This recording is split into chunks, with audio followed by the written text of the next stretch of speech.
Shalom. Shalom. Bertemu kembali bersama kami, The Safe Ministry. Kami adalah para awam yang senang sekali mempelajari Alkitab melalui pelajaran Sekolah Sabat. Dan pada minggu ini, walaupun hanya Pak Tobing yang menjadi panelis, biarlah itu boleh tetap menjadi sukacita kita untuk belajar bersama. Dan pada minggu ini kita akan mempelajari pada pelajaran yang ke-12 dengan judul Ibadah yang Tidak Pernah Berakhir. Dan kita akan memulainya, tapi saya akan pimpin dalam doa untuk membukanya. Tuhan, Bapa kami yang bertata tinggi dalam kerajaan surga, kami mengucap syukur kepadamu karena kami masih dapat berkumpul untuk dapat mempelajari firman-Mu. Biar Roh Kudus-Mu boleh tinggal di dalam hati kami, agar kami lebih mengerti dan lebih memahami apa yang Kau inginkan dalam kehidupan kami. Terima kasih Tuhan, terpuji nama-Mu, di dalam nama Tuhan Yesus Kristus, Juru Selamat dan Penebus kami. Amin. Baik, sebelum kita masuk ke pelajaran hari Minggu, kita akan mendengar apa yang akan kita bahas dalam minggu ini oleh Pak Tobing. Silakan, Pak. Pemirsa The Safe Ministry, ini satu pelajaran yang sangat baik. Mengajak kita untuk mengevaluasi ibadah yang kita lakukan selama ini. Dan pemazmur dengan sangat baik menuntun pikiran kita nanti sepanjang satu minggu ini. Ya, apa itu ibadah dan bagaimana kita harus melakukan ibadah. Namun sebelumnya kita coba sama-sama lihat di Mazmur 104 ayat 33 sebagai hafalan. Aku hendak menyanyi bagi Tuhan selama aku hidup. Aku hendak bermazmur bagi Allahku selagi aku ada. Ada beberapa poin penting di sini. Ada dua unsur yang bersinggungan dengan ibadah, yaitu menyanyi dan bermazmur. Menyanyi dan bermazmur diidentikan dengan bagian dari urut-urutan atau bagian dari sebuah prosesi ibadah. Tapi kita bukan hanya sekedar bicara bernyanyinya, tetapi menyanyi itu unsurnya adalah kita lakukan dengan sesungguh hati dan penuh dengan puji-pujian, ya, ungkapan puji-pujian dan penyembahan. Demikian juga bermazmur. Bermazmur itu adalah ungkapan pujian dan ucapan syukur sekaligus doa, ya, sekaligus doa. Jadi di dalam ibadah itu, ya, ada unsur nyanyi, ada unsur pujian, ucapan syukur, ada unsur doa. Dan ada syarat lain, ada kondisi lain lagi dikatakan selama aku hidup. Lalu selagi aku ada, ini sebuah komitmen dari pemazmur. Ya, sebuah komitmen dari pemazmur bahwa selama aku hidup, aku akan menyanyi bagi Tuhan. Selagi aku ada, ya, selagi aku ada, aku akan selalu bermazmur kepada Allah. Ini satu komitmen juga yang perlu kita tiru dari pemazmur. Ya, selagi kita diberi hidup, ya, kita akan bernyanyi selalu kepada Tuhan, akan bermazmur. Yang kadangkala dalam hidup kita kontras sekali, berlawanan sekali. Kadangkala hidup kita ini dipenuhi dengan Dengan keluhan, komplain, marah kepada Tuhan. Sementara pemazmur mengatakan selama aku hidup, selagi aku ada, aku akan menyanyi, aku akan bermazmur. Pemirsa The Safe Ministry, ketika kita punya pengalaman yang kuat terhadap peran kasih karunia di dalam hidup kita. Ketika kita merasakan bagaimana Yesus itu turut campur tangan di dalam hidup kita, maka kita pun akan sama seperti pemazmur ingin bertanya kepada Tuhan, ya, seperti di dalam Mazmur 116 ayat 12, bagaimana akan kubalas kepada Tuhan segala kebajikannya kepadaku, ya. Ini adalah ungkapan rasa syukur dari pemazmur sekaligus dia bertanya, Tuhan, Engkau sudah baik, gimana caraku membalas ini Tuhan? Walaupun kalau kita renungkan, kita sebagai ciptaan yang ditebus oleh Tuhan, tidak mungkin kita bisa membalas, ya, apa yang Tuhan telah perbuat kepada kita, akan kebaikannya kepada kita. Namun Tuhan, ya, menunggu apa respons kita. Ketika Tuhan sudah tunjukkan segala kebaikannya, apa respon kita? Respon yang diharapkan oleh Tuhan kepada kita adalah apa? Kita datang kepada Dia. Kita datang memuji Tuhan, sama seperti umat Israel dulu datang memuji Tuhan. Dan apalagi yang diminta? Kita diminta untuk bersaksi mengenai Dia kepada bangsa-bangsa lain. Karena apa? Harapan Tuhan bukan hanya kita saja yang datang beribadah kepada Tuhan, tapi Tuhan mau terjadi jemaat yang besar seperti di dalam Mazmur 22. Ada jemaat yang besar, yaitu apa? Seluruh dunia ini bergabung dalam satu ibadah yang besar, datang menyembah Tuhan, datang memuji, membesarkan nama Tuhan. Itulah yang diharapkan Tuhan. Nanti kita akan lihat dalam 1 minggu ini apa aspek-aspek ibadah yang perlu kita lihat. Poin penting ibadah adalah ibadah itu harus dilakukan dari hati yang tulus. Tidak boleh dilakukan dengan serampangan maupun sembarangan. Inilah pengantar bagi kita, Pak Simon, untuk pengantar pelajaran 1 minggu ini. Baik, terima kasih Pak Tobing. Dan kita akan melanjutkan pelajaran kita ke hari Minggu dengan judul Angkatlah Tanganmu ke Tempat Kudus. Dan kami minta Pak Tobing untuk menjelaskan apa yang dimaksud dengan ini. Silakan. Kita lihat ke beberapa ayat di dalam pelajaran 1 hari ini. Pertama kita lihat di Mazmur 134. Mari pujilah Tuhan, hai semua hamba Tuhan yang datang melayani di rumah Tuhan pada waktu malam. Sikap pertama, ya, sikap pertama yang diminta oleh pemazmur, yang diajak kepada siapapun yang melayani di rumah Tuhan, yaitu apa? Pujilah Tuhan, hai semua hamba. Artinya, siapapun kita yang melayani di rumah Tuhan, mari kita datang dengan sikap memuji, bukan mencari pujian, tapi kita datang dengan sikap memuji Tuhan. Ya, bisa saja mungkin di ayat 1 ini, ya, ini menunjuk, ya, karena dikatakan yang datang melayani di rumah Tuhan pada waktu malam. Ya, dulu yang melayani di Bait Kudus itu adalah orang-orang Lewi, ya, orang-orang Lewi yang mereka bahkan melakukan dedikasinya hingga malam. Mereka mengelola Bait Suci, membereskan alat-alat di Bait Suci, ya, mereka adalah pengurusnya di dalam Bait Suci. Nah, ini kalau katakan kita analogikan, walaupun tidak persis sama Bait Suci dulu dengan tempat ibadah kita sekarang, katakan gereja, ya, maka kita yang melayani di rumah Tuhan harus datang dengan sikap memuji.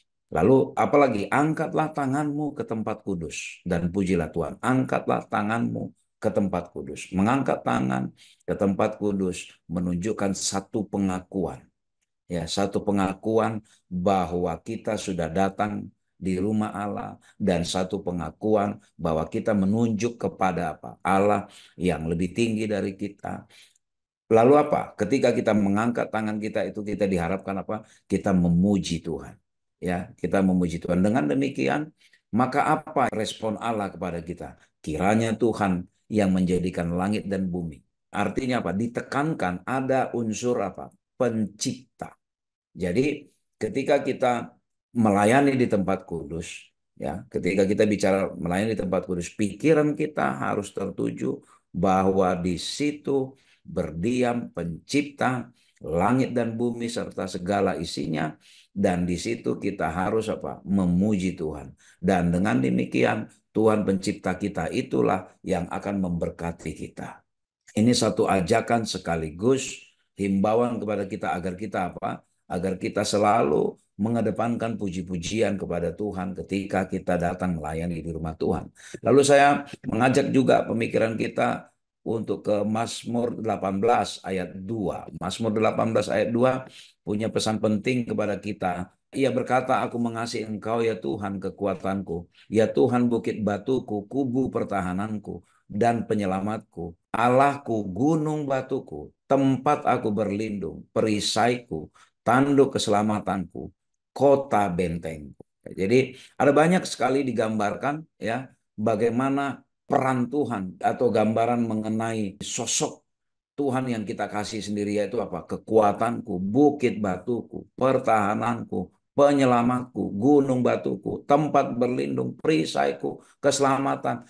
Semua ini menunjukkan apa? Menunjukkan bahwa apa? Dalam ibadah itu kita datang dalam roh penyerahan dan roh pengakuan bahwa memang Allah lah, ya, tempat perlindungan kita, tempat pengaduan kita, tempat keselamatan kita, ya, bahwa Allah lah gunung batu kita. Gunung batu, ya, digambarkan sebagai satu tempat yang tidak tergoyahkan, ya, suatu tempat yang tidak tergoyahkan. Jadi semua kita yang datang melayani di rumah Tuhan, yang datang beribadah ke rumah Tuhan, kita harus datang dengan sikap pengakuan, puji-pujian bahwa Allah lah batu hidup itu, ya, dan datanglah kepada Dia, ya, datanglah kepada Dia, dan biarlah apa?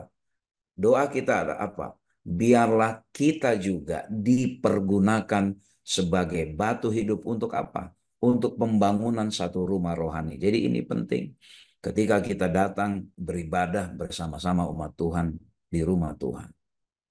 Biarlah kita menyerahkan diri kita di dalam kerendahan hati, mengakui kepada Allah segala ucapan syukur yang tak terhingga kita sampaikan. Dan kita datang kepada Allah bahwa Allah adalah batu yang hidup itu. Dan biarlah apa? Biarlah kita dipakai Tuhan sebagai batu hidup untuk apa? Untuk membangun kualitas kerohanian, bukan hanya diri kita, tetapi sesama kita, kualitas kerohanian gereja. Ya, kualitas kerohanian gereja. Sehingga apa? Ya, kita melakukan satu tugas yang disebut apa? Kalau Petrus mengatakan engkau adalah imamat yang rajani, ya, umat kepunyaan Allah, imamat yang rajani. Artinya kita pun datang untuk membangun, ya, mengembangkan kerohanian orang lain. Jadi ketika kita berada di gereja, beribadah bersama orang lain, mari kita datang dengan rendah hati agar apa? Agar kita memperkenankan Tuhan untuk mempergunakan kita menjadi kebangunan rohani bagi orang lain. Itu poin utama di dalam ibadah juga. Jadi bukan hanya supaya kita meminta berkat A, B, C, D, E kepada kita, tapi kita juga menjadi kebangunan rohani bagi orang-orang di sekitar kita. Demikian Pak Simon yang menjadi pelajaran bagi kita hari ini. Baik, terima kasih Pak Tobing. Dan kita akan melanjutkan kembali pelajaran kita ke hari Senin dengan judul Nyanyikanlah Nyanyian Baru bagi Tuhan. Dan kami masih minta Pak Tobing untuk menjelaskan dimaksud dengan ini. Silakan Pak. Di ayat-ayat yang ditunjukkan kepada kita, saya baca salah satu atau mungkin satu dua ayat di Mazmur 33 ayat 3. Nyanyikanlah baginya nyanyian baru, petiklah kecapi baik-baik dengan sorak-sorai. Ya, jadi ada kata nyanyian baru. Di Mazmur 40 juga berbunyi demikian. Mazmur 40 ayat 3 juga berbunyi bahwa ia memberikan nyanyian baru dalam mulutku untuk memuji Allah kita. Banyak orang akan melihatnya dan menjadi takut, lalu percaya kepada Tuhan. Kalau kita baca ayat-ayat yang lain, sama pesannya. Pesannya Mazmur memanggil kita untuk menyanyikan apa? Nyanyian baru. Apakah yang dimaksud nyanyian baru di sini? Pertama sekali, alasan kita untuk nyanyian baru adalah apa? Ada pengakuan yang baru setiap saat, ya, akan keagungan, kedaulatan Tuhan atas dunia dan apa? Dan rasa syukur kita. Jadi artinya ketika kita menyampaikan puji-pujian melalui nyanyian kepada Allah, biarlah kita selalu merasakan memang kita mengalami satu pengalaman rohani. Allah itu Allah yang berdaulat atas kita. Dan kita bersyukur atas apa? Karena Tuhan sudah memberikan pemeliharaan dan bahkan apa? Memberikan keselamatan kepada kita. Sebagai apa? Dia sebagai pencipta dan bukan hanya sebagai pencipta, dia juga sebagai hakim atas bumi. Ketika kita bicara dia sebagai hakim, artinya dia nanti yang mengadili. Ya, dia nanti yang mengadili. Dia yang membebaskan kita dari tuduhan-tuduhan setan. Ya, dia yang membebaskan kita dari tuduhan-tuduhan yang dilontarkan oleh setan kepada kita. Itu paling penting. Lalu ayat yang disampaikan oleh para pemazmur ini, pesan yang penting adalah bahwa kita dibebaskan dari apa? Dari kematian. Yang seharusnya karena kita sudah jatuh ke dalam dosa, jatah kita, bagian kita itu adalah apa? Kematian. Tapi biarlah kita nyanyikan nyanyian baru. Mengapa kita menyanyikan nyanyian baru? Karena kita merasakan sekali pertolongan Tuhan. Ya, kalau bukan karena pertolongan Tuhan, tidak ada harapan bagi kita. Itulah yang dimaksud di dalam ayat-ayat itu. Lalu tidak berhenti sampai di situ. Oleh karena itu, ya, kita sebagai orang percaya, diminta untuk apa? Selalu memuji dan membawa apa? Membawa kesaksian, ya, kesaksian yang luar biasa mengenai apa? Keselamatan yang sudah kita rasakan, yang sudah kita dapatkan dari darah anak domba Allah. Dan biarlah apa dikatakan kita bisa mengungkapkan, ya, dari kesaksian-kesaksian kita itu bisa mengungkapkan harapan. Jadi nyanyian baru di sini juga bicara apa? Harapan baru. Ya, ada harapan oleh karena Allah sudah mengasihi kita, dia sudah mengutus anaknya menebus kita, ada harapan bagi kita bahwa kita akan diselamatkan, kelak nanti dibawa ke sorga, ya dibawa berkumpul bersama dengan Allah. Dan juga diminta di sini apa? Agar kita menyaksikan itu kepada orang lain. Itu yang dimaksud, nyanyikanlah nyanyian baru bagi Tuhan. Artinya biarlah kita selalu penuh dengan harapan. Harapan-harapan baru seperti itu muncul karena apa? Karena kita sendiri merasakan bagaimana kita punya pengalaman yang baik, pengalaman rohani bersama dengan Tuhan. Demikian Pak Simon. Baik, terima kasih Pak Tuming. Dan kita akan melanjutkan kembali pelajaran kita ke hari Selasa dengan judul Tuhan, siapa yang boleh menumpang dalam kemahmu? Silakan Pak Tobing jelaskan apa yang maksud dengan ini. Baik, kita coba selidiki pelan-pelan di dalam Mazmur 15. Tuhan, siapa yang boleh menumpang dalam kemahmu? Jadi judul ini diambil dari ayat 1. Siapa yang boleh diam di gunungmu yang kudus? Ya. Jadi pemazmur bertanya, siapa sih? Ini pemazmur Daud bertanya. Siapa yang boleh tinggal di kemahmu? Lalu di ayat 2 dikatakan, yaitu dia yang berlaku tidak bercela, yang melakukan apa yang adil dan yang mengatakan kebenaran dengan segenap hatinya, yang tidak menyebarkan fitnah dengan lidahnya, yang tidak berbuat jahat terhadap temannya, dan yang tidak menimpakan celah kepada tetangganya, yang memandang hina orang yang tersingkir, tetapi memuliakan orang yang takut akan Tuhan, yang berpegang pada sumpah walaupun rugi, yang tidak meminjamkan uangnya dengan makan riba, dan tidak menerima suap melawan orang yang tak bersalah. Siapa yang berlaku demikian tidak akan goyah selama-lamanya. Ada beberapa gambaran mengenai tindakan atau perilaku dan juga karakter yang digambarkan di dalam Mazmur 15 ini. Siapa yang bisa tinggal? Ini ada dirangkum beberapa persyaratan, ya, persyaratan orang yang boleh tinggal di dalam kemah Allah dan tempat kediaman Allah adalah orang yang demikian, ya. Tadi mulai ayat 3 dan seterusnya itu. Mengapa itu? Karena itu adalah cerminan karakter Allah, ya, cerminan karakter Allah. Lalu ini bicara kemahmu. Kemahmu kalau kalau kalau orang Israel dulu bicara kemahmu berarti ini bicara tempat kediaman Allah. Tempat kediaman Allah itu selalu identik dengan bait suci. Bait suci itu adalah tempat yang kudus. Ya, artinya ketika ditanya siapa yang layak, ya, siapa yang boleh menumpang di kemahmu? Artinya penting sekali syarat kekudusan itu ketika kita memasuki hadirat Tuhan. Kekudusan itu maksudnya kita bukan berarti sudah suci, tetapi kita datang mengasingkan diri. Kita memang datang ke situ mengasingkan diri bahwa saya mau datang ke rumah Tuhan. Jadi kita mulai dari hati kita, ya, mulai dari hati kita mengasingkan diri untuk datang ke situ. Artinya janganlah kita bermain-main. Kita masih anggap enteng dengan karakter-karakter yang buruk, yang negatif yang disampaikan di ayat 3 sampai ayat 5. Demikian ini ada beberapa karakter buruk. Kita masih menyimpan-nyimpan itu tapi dengan anggap enteng. Kita datang menghadap Tuhan. Ya, lalu kita tanpa penyesalan kita meminta ya untuk diberkati bahkan untuk meminta berkat-berkat yang lain. Lalu coba kita lihat lagi di Mazmur 24 ayat 3 sampai 6. Mazmur 24 ayat 3 sampai 6 ini juga ayat penting ya. Siapakah yang boleh naik ke atas gunung Tuhan? Ini masih sama. Ya, masih sama identik dengan yang Mazmur 15 tadi. Nah, ada yang penting di Mazmur 101 ya. Mazmur 101 kita coba sama-sama selidiki sedikit. Mazmur 101 ayat 1 sampai 3. Aku hendak menyanyikan kasih setia dan hukum, aku hendak bermazmur bagimu ya Tuhan.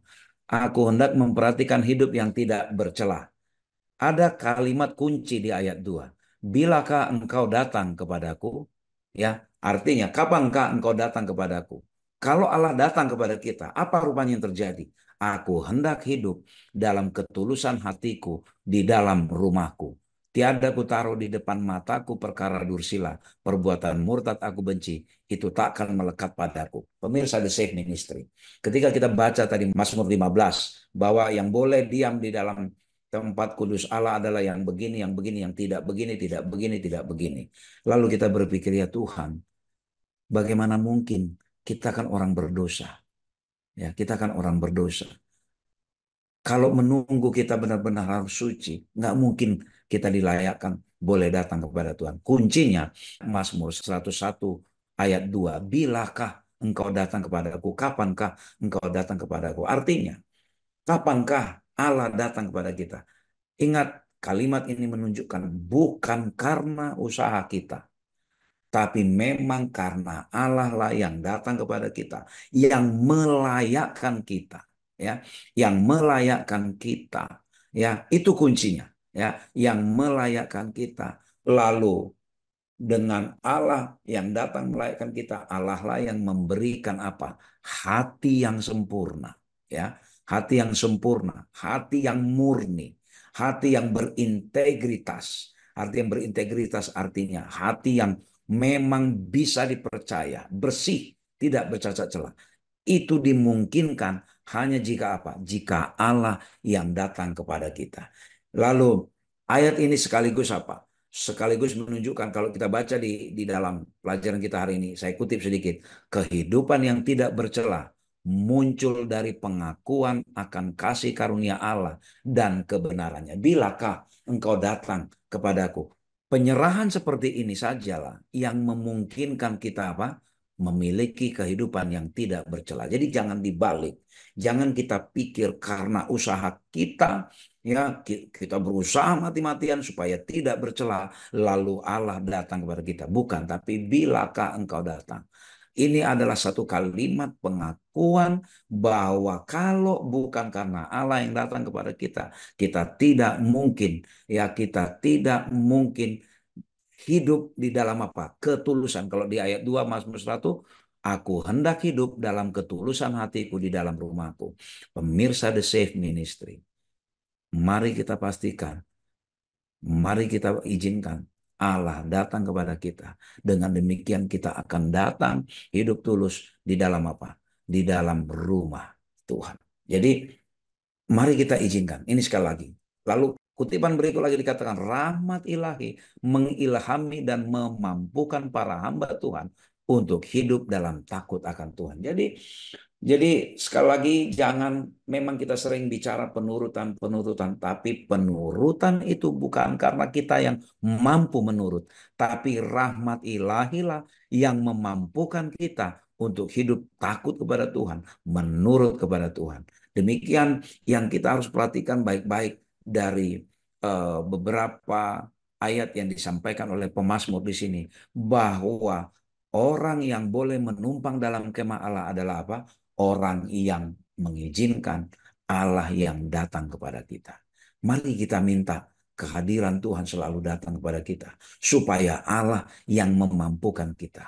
Jangan kita pikir bahwa kalau saya mau beribadah, saya harus begini dulu, lalu Allah yang datang kepada kita. Bukan, tapi Allah lah dulu yang datang kepada kita. Lalu Allah nanti yang akan memberikan inspirasi, memampukan kita bagaimana kita melakukan ibadah kita itu dengan benar.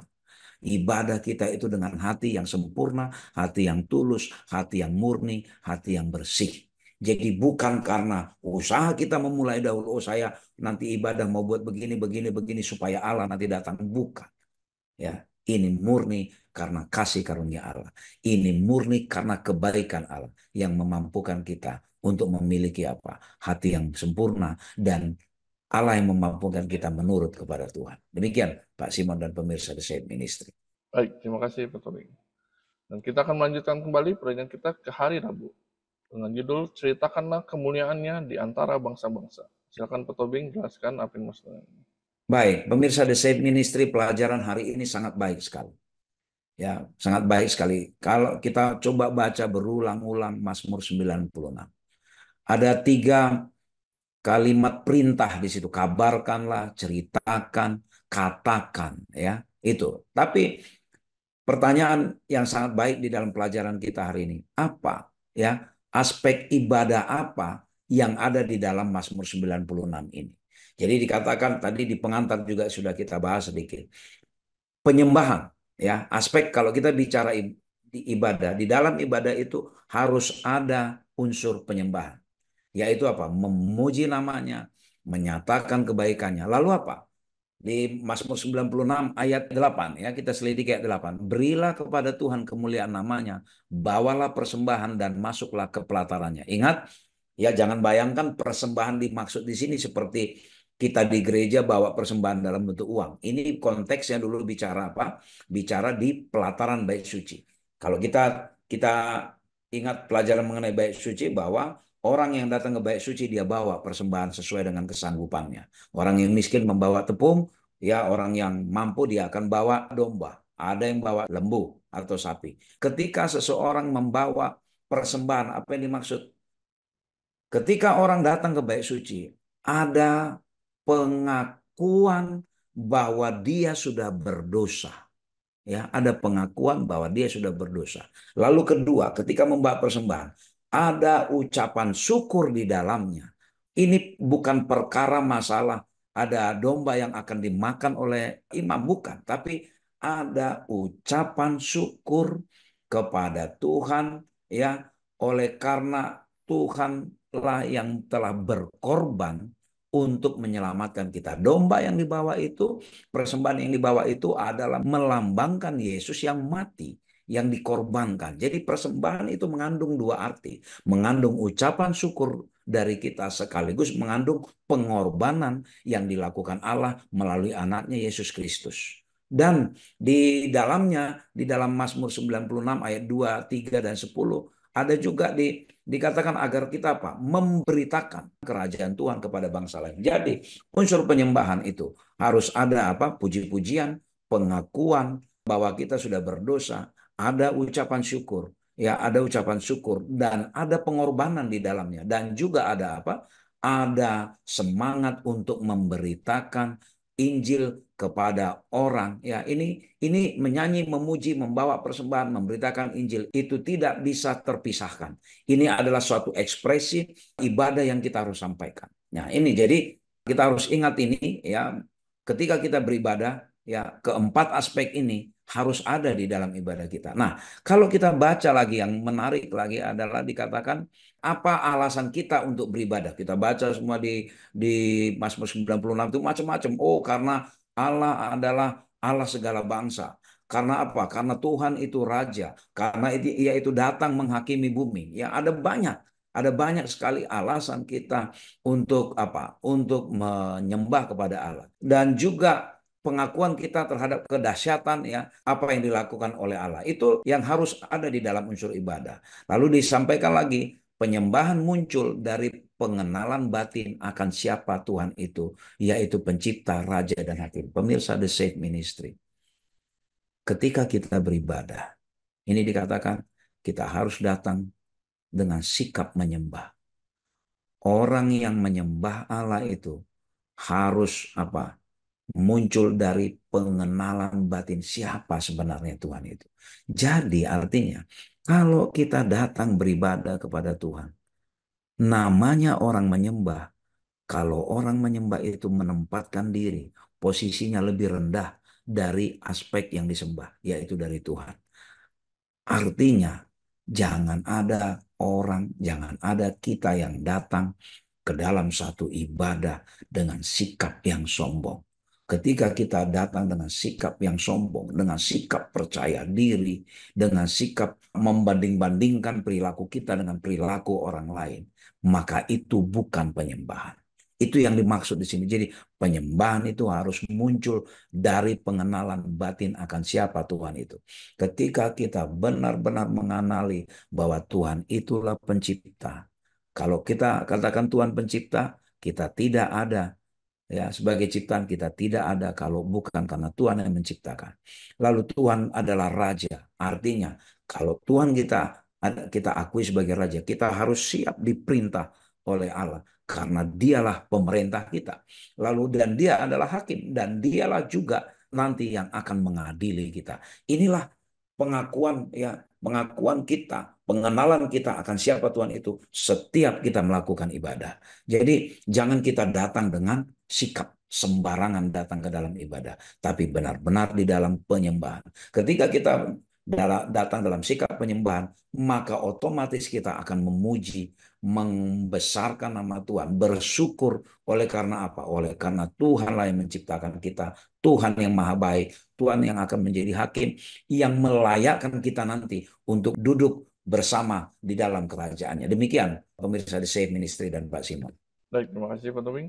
Dan kita akan melanjutkan kembali pelajaran kita ke hari Kamis dengan judul Ketika Tuhan Tidak Berkenan kepada Korban Persembahan. Kami masih minta Pak Tobing untuk melanjutkan apa yang dimaksud dengan ini.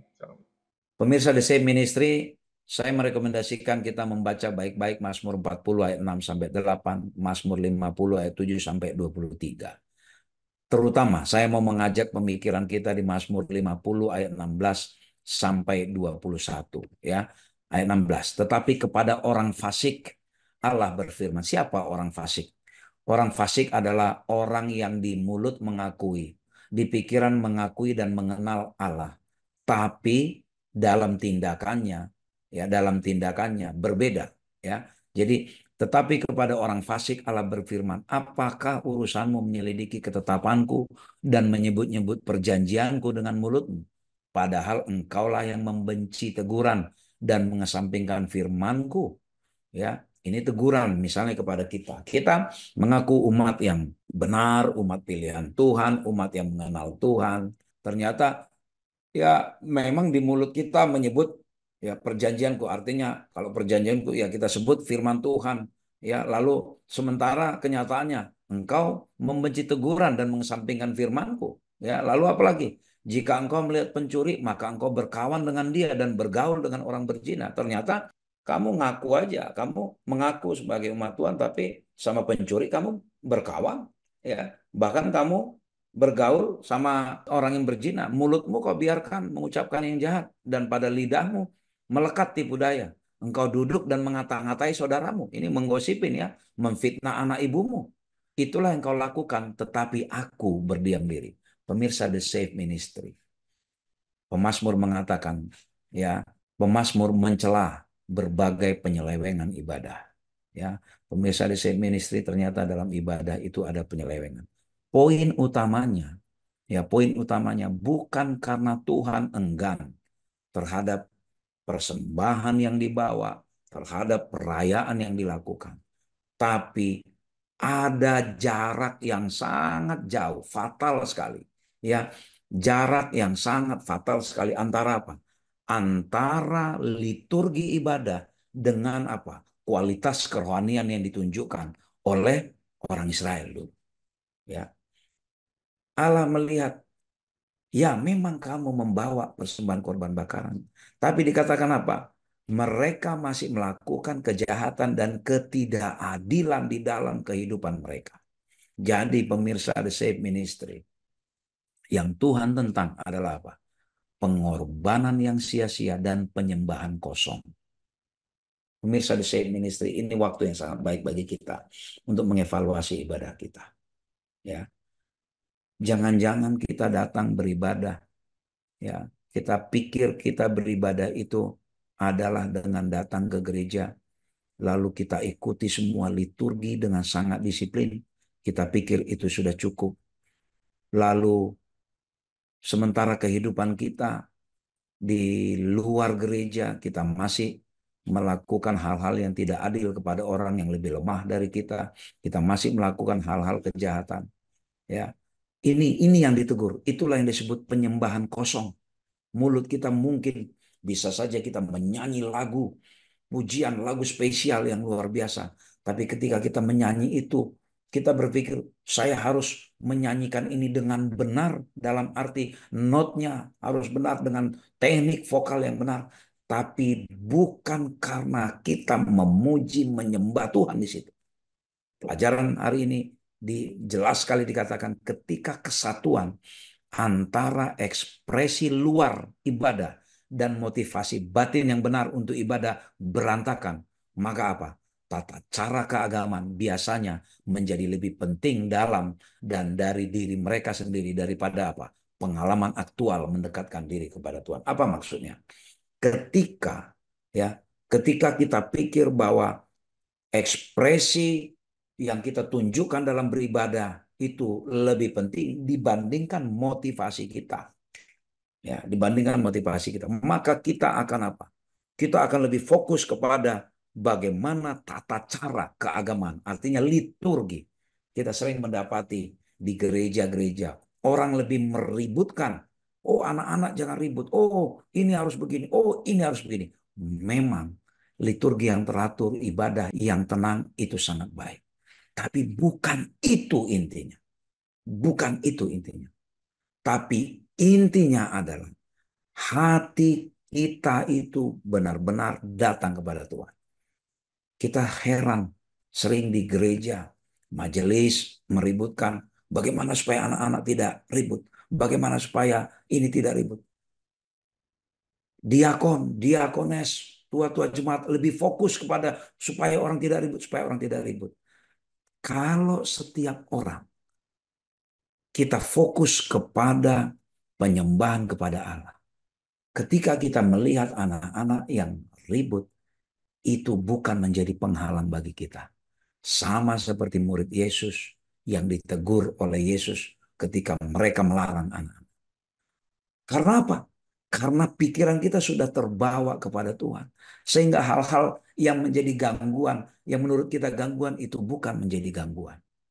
Karena hati kita yang lebih penting. Jangan sampai kita lebih penting kepada jalannya liturgi ibadah dibandingkan hati kita dibawa. Di dalam Yohanes 4 ayat 23 dan 24. Ya, kalau kita baca ayat sebelumnya, perikop ini bicara mengenai apa? Teguran Tuhan mengenai apa? Perumpamaan mengenai Samaria yang baik hati. Ya, ini teguran Tuhan kepada para imam Lewi yang terlalu fokus kepada apa? Kepada kehikmatan jalannya ibadah sehingga apa? Melupakan hal-hal manusiawi yang lainnya.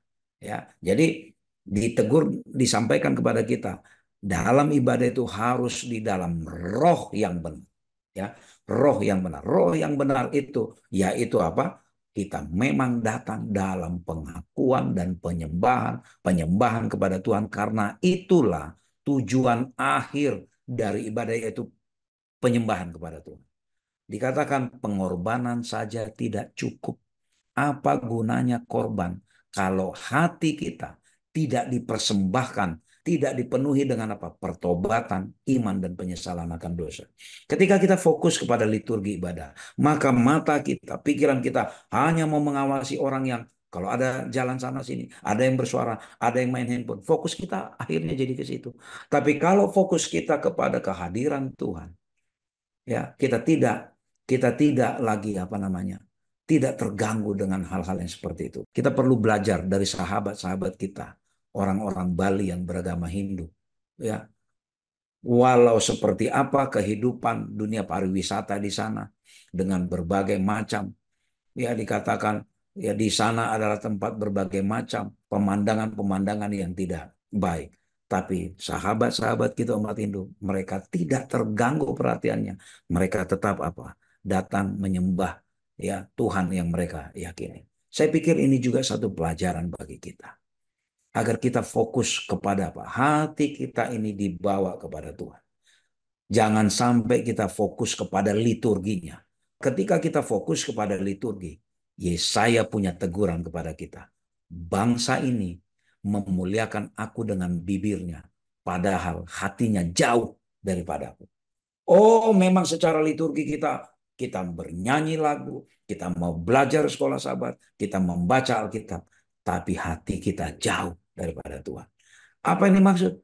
Kita datang ibadah dalam liturgi, tapi kita masih jahat ke orang lain, masih menipu, masih melakukan ketidakadilan.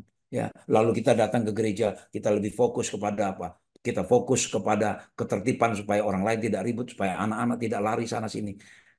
Akhirnya apa? Sepanjang hari ibadah kita dipenuhi dengan kemarahan kepada anak-anak yang lari sana sini. Tidak dipenuhi oleh apa? Rasa penyembahan kita. Ya, mungkin pemirsa ada yang mengatakan, iya bagaimana kita mau menyembah Tuhan kalau ribut? Jika kita datang dengan hati yang tulus, suara apapun itu bukan menjadi pengganggu karena kita punya hubungan pribadi dengan Tuhan. Demikian pelajaran yang sangat mendalam disampaikan kepada kita di pelajaran hari ini. Baik, terima kasih Pak Tommy. Tidak terasa kita akan mengakhiri diskusi kita pada minggu ini dan kami minta Pak Tobing untuk menjelaskan rangkuman yang kita telah pelajari selama seminggu ini. Silakan. Pemirsa The Safe Ministry, inti dari ibadah kita itu adalah apa? Pertobatan. Ya, pertobatan. Pertobatan itu selalu diawali apa? Dari pengakuan.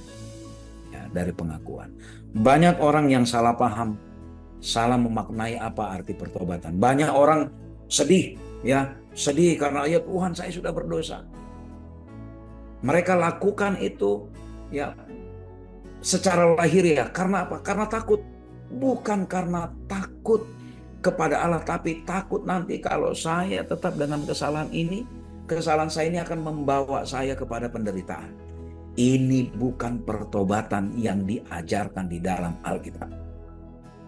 Ya, orang-orang yang sedih, kalau kita sedih bukan karena menyesali dosa yang kita lakukan, tapi karena takut kepada penderitaan dari akibat dosa itu. Itulah yang disebut dengan apa? Pertobatan palsu. Ibadah itu harus datang dengan pertobatan. Harus datang dengan pengakuan. Pengakuan itu hanya boleh terjadi ketika kita rendah hati. Kalau kerendahan hati itu hanya boleh terjadi ketika kita membiarkan Allah membentuk kita, membiarkan rohnya tinggal di dalam kita. Mari kita datang beramai-ramai ke rumah Tuhan, berkumpul bersama umat-umat yang lain, mengaku dosa kita, berdoa satu sama lain, ya, berdoa satu sama lain. Lalu kita datang dengan rendah hati, memuji, mengakui, menyembah, ya, dan memberitakan kebaikan-kebaikan Tuhan. Itulah ibadah. Dan terlebih dari itu,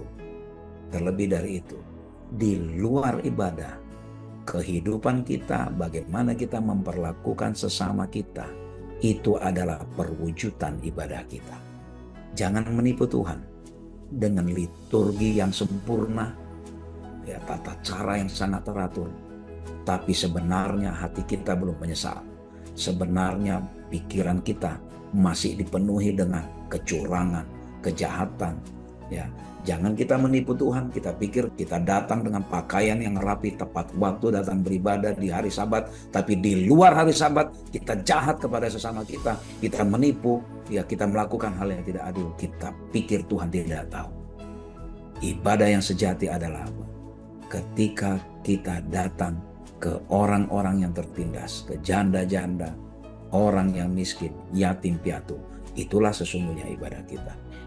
Dan dengan demikian, maka kita akan apa? Kita akan diubahkan. Biarlah kiranya ibadah yang tidak pernah berakhir ini akan selalu kita lakukan di dalam hati yang tulus, hati yang murni, hati yang berintegritas.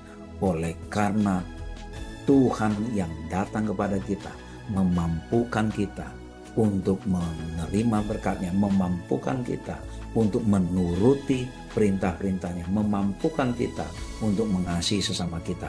Itulah ibadah yang sempurna. Kiranya Tuhan memberkati kita. Terima kasih kepada panelis Pak Elvin yang telah memaparkan pelajaran kita selama seminggu ini. Semoga ini boleh menjadi berkat bagi kita dan kita akan sadar akan dosa-dosa kita dan kita mengaku kepada Tuhan agar Tuhan mengampuni kita. Dan kita akan tutup dalam doa. Kami minta Pak Tobing untuk berdoa. Mari kita berdoa. Ya Bapa di surga, terima kasih pelajaran sangat baik Tuhan berikan kepada kami. Biarlah kami melakukan ibadah kami dari hati yang tulus, hati yang murni, yang berintegritas. Oleh karena kami datang di dalam kerendahan hati dan datang dalam kerinduan bertobat kepada Tuhan. Bukan untuk diri kami yang dipuji, tapi kami datang memuji nama-Mu Tuhan. Biarlah kami tidak terpaku untuk hal-hal liturgi sementara hati kami masih menjauh daripada-Mu Tuhan. Biarlah pikiran kami benar-benar terfokus akan kehadiran-Mu, sehingga kalaupun ada hal-hal gangguan, keributan di dalam ibadah kami, itu sama sekali tidak mengurangi kualitas ibadah kami, karena Tuhan yang bersuara kepada kami Tuhan. Dan biarlah kami nyatakan ibadah kami ini melalui tindakan kasih kami kepada sesama kami manusia, terutama kepada orang-orang yang tertindas, orang-orang yang diperlakukan tidak adil, orang-orang yang dalam kesusahan. Karena itulah yang Engkau berikan kepada kami sebagai ujian bagaimana kami memperlakukan sesama kami. Terima kasih Tuhan, kami puji, kami besarkan nama-Mu. Dalam nama Yesus kami berdoa. Amin. Amin. Terima kasih kepada para pemirsa yang telah menyaksikan video kami, dan kiranya ini boleh menjadi berkat bagi kita semua. Dan jika Anda berkenan, Anda boleh subscribe, like, komen, dan membagikan juga bagi orang lain agar orang lain boleh terberkati. Terima kasih, sampai jumpa minggu depan. Shalom. Shalom, kiranya Tuhan memberkati kita.